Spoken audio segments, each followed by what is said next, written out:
When I was a kid, the disaster we worried about most was a nuclear war. That's why we had a barrel like this down in our basement, filled with cans of food and water. When the nuclear attack came, we were supposed to go downstairs, hunker down, and eat out of that barrel. Today, the greatest risk of global catastrophe doesn't look like this. Instead, it looks like this. If anything kills over 10 million people in the next few decades, it's most likely to be a highly infectious virus rather than a war. Not missiles, but microbes. Now, part of the reason for this is that we have invested a huge amount in nuclear deterrence, but we've actually invested very little in a system to stop an epidemic. We're not ready for the next epidemic. Let's look at Ebola. I'm sure all of you read about it in the newspaper.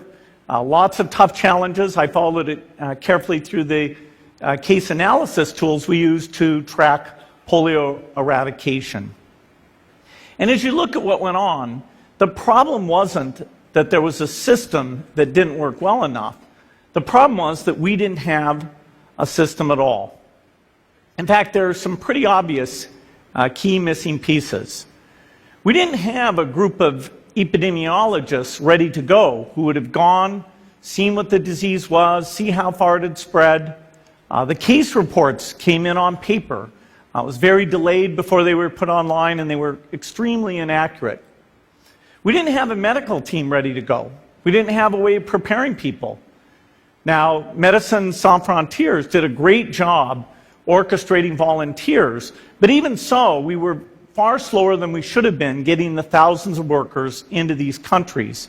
And a large epidemic would require us to have hundreds of thousands of workers. There was no one there to look at treatment approaches, no one to look at the diagnostics, no one to figure out what tools should be used. As an example, we could have taken the blood of survivors, processed it, and put that plasma back in people to protect them. But that was never tried. So there was a lot that was missing, and these things are really a global failure. The WHO is funded to monitor epidemics, but not to do these things I talked about. Now in the movies, it's quite different. There's a group of handsome epidemiologists ready to go. They move in, they save the day, but that's just pure Hollywood.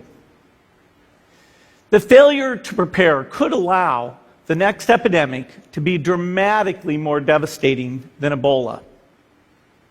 Let's look at the progression of Ebola over this year. About 10,000 people died, and nearly all were in the 3 West African countries. There's 3 reasons why it didn't spread more. The first is there was a lot of heroic work by the health workers. They found the people and they prevented more infections. The second is the nature of the virus. Ebola does not spread through the air. And by the time you're contagious, most people are so sick that they're bedridden. Third, it didn't get into many urban areas, and that was just luck. If it had gotten into a lot more urban areas, the case numbers would have been much larger. So next time, we might not be so lucky. You can have a virus where people feel well enough while they're infectious that they get on a plane or they go to a market. The source of the virus could be a natural epidemic like Ebola, or it could be bioterrorism. And so there are things that would literally make things 1,000 times worse. In fact, let's look at a model of a virus spread through the air like the Spanish flu back in 1918. So here's what would happen. It would spread throughout the world very, very quickly. And you can see there's over 30 million people die from that epidemic. So this is a serious problem. We should be concerned. But in fact, we can build a really good response system.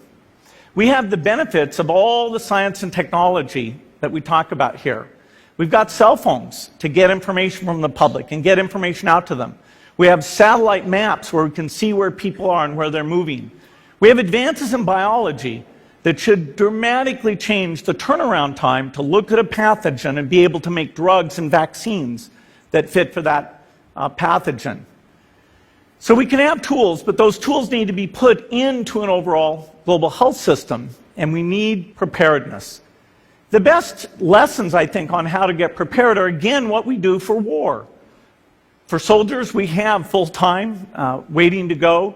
We have reserves that can scale us up to large numbers. NATO has a mobile unit that can deploy very rapidly. NATO does a lot of war games to check, are people well trained? Do they understand about fuel and logistics and the same radio frequencies? So they are absolutely ready to go. So those are the kinds of things we need to deal with an epidemic. What are the key pieces? First is we need strong health systems in poor countries. That's where mothers can give birth safely, kids can get all their vaccines, but also where we'll see the outbreak very early on.